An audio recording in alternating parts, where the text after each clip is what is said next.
ഭീകര സംഘടനയായ IS മാതൃകയിൽ കേരളത്തിൽ ചാവേർ ആക്രമണത്തിന് പദ്ധതിയിട്ട കേസിലെ പ്രതിക്ക് 10 വർഷം കഠിന തടവ് വിധിച്ച് NIA കോടതി.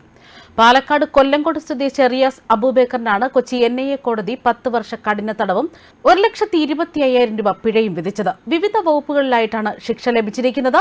റിയാസ് അബൂബക്കർ കേരളത്തിൽ ഭീകര സംഘടനയായ ISന്റെ ഘടകമുണ്ടാക്കാനും അതുവഴി കേരളത്തിൽ ചാവേർ ആക്രമണങ്ങളും സ്ഫോടനങ്ങളും നടത്താൻ പദ്ധതിയിട്ടു എന്നതാണ് കേസ്. പാലക്കാട് കൊല്ലങ്കോട് സ്വദേശി റിയാസ് 2018 അറസ്റ്റിലാകുന്നത്. UAPA 38-39, IPC 120B എന്നിങ്ങനെ ചുമത്തിയ വകുപ്പുകളെല്ലാം തെളിഞ്ഞതായും കൊച്ചിയിലെ NIA കോടതി കഴിഞ്ഞ ദിവസം വിധിച്ചിരുന്നു. കാസർഗോഡ് IS റിക്രൂട്ട്മെന്റ് കേസുമായി ചാവേർ സ്ഫോടനത്തിന് പദ്ധതിയിട്ട കേസിന് ബന്ധമുണ്ട്. അതിനാൽ തന്നെ റിക്രൂട്ട്മെന്റ് കേസിന്റെ അനുബന്ധ കുറ്റപത്രമായിട്ടാണ് NIA കോടതിയിൽ സമർപ്പിച്ചത്.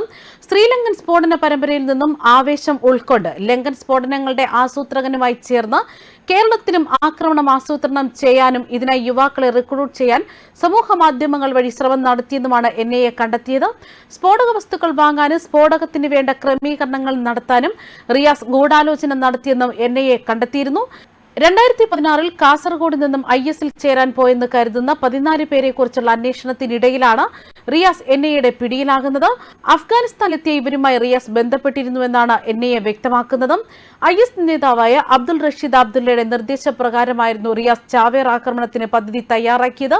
ശ്രീലങ്കൻ സ്ഫോടന പരമ്പര ആസൂത്രണം ചെയ്ത സഹ്റാൻ ഹാഷിമുമായി ചേർന്ന് ചാവേർ ആക്രമണം നടത്താനായിരുന്നു ഇയാൾ പദ്ധതിയിട്ടതെന്നാണ് NIA കോടതിയിൽ ബോധിപ്പിച്ച കുറ്റപത്രത്തിൽ പറയുന്നത്. സമൂഹ മാധ്യമങ്ങൾ വഴിയാണ് റിയാസ് ഹാഷിമുമായി ബന്ധപ്പെട്ടിരുന്നത്. റിയാസിന്റെ സമൂഹ മാധ്യമ അക്കൗണ്ടുകളും റെയ്ഡിനിടെ വീട്ടിൽ നിന്ന് പിടികൂടിയ ഇലക്ട്രോണിക് ഉപകരണങ്ങളുമൊക്കെ NIA കോടതി തെളിവായി കണക്കാക്കിയിരുന്നു. ചാവേർ ആക്രമണത്തിന് സ്ഫോടക വസ്തുക്കൾ ശേഖരിക്കുന്നതിനിടെ 2018 റിയാസ് NIAയുടെ പിടിയിലാകുന്നത്. ഇയാൾക്കൊപ്പം പിടിയിലായ കൊല്ലം സ്വദേശി മുഹമ്മദ് ഫൈസൽ, കാസർഗോഡ് സ്വദേശി അബൂബക്കർ സിദ്ദിഖ് എന്നിവരെ NIA മാപ്പുസാക്ഷികളാക്കിയിരുന്നു. റിയാസിനെതിരെ ചുമത്തിയ 120B വകുപ്പും UAPAയിലെ 38-39 വകുപ്പുകളും പ്രോസിക്യൂഷന് തെളിയിക്കാനായെന്ന് കോടതി പറഞ്ഞിരുന്നു. പ്രതിക്ക് പരമാവധി ശിക്ഷ നൽകണമെന്നായിരുന്നു പ്രോസിക്യൂഷൻ വാദിച്ചത്. രാജ്യത്ത് ISന്റെ പ്രവർത്തനം ശക്തിപ്പെടുത്താനായി പ്രവർത്തിച്ചെന്ന കേസാണ് ഇയാൾക്കെതിരെയുള്ളത്. IS പ്രവർത്തനം വ്യാപിപ്പിക്കാനുള്ള ഇടപെടലുകൾ ഇയാൾ നടത്തിയതായിട്ടാണ് NIA കണ്ടെത്തിയത്.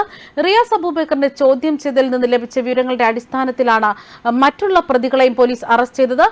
കരുനാഗപ്പള്ളി സ്വദേശി മുഹമ്മദ് ഫൈസൽ, കാസർഗോഡ് സ്വദേശികളായ അബൂബക്കർ സിദ്ദിഖ്, അഹമ്മദ് അറാഫത്ത് എന്നിവരെ പ്രതികളാക്കി NIA കോടതിയിൽ റിപ്പോർട്ട് ചെയ്തിരുന്നു.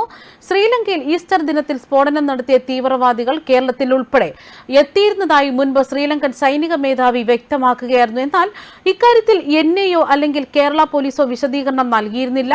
രാജ്യാന്തര ബന്ധമുള്ള കേസിൽ വിശദാംശങ്ങൾ പുറത്തുവിടാനാകില്ലെന്നും NIA അത് പറയേണ്ടതെന്നുമായിരുന്നു സംസ്ഥാന പോലീസ് മേധാവി ലോക്നാഥ് ബെഹ്റ പറഞ്ഞത്. ഇവർ കേരളത്തിൽ എത്തിയിട്ടുള്ളതിന് തെളിവുകളില്ലെന്നാണ് അന്വേഷണ ഏജൻസികളുടെ വാദം.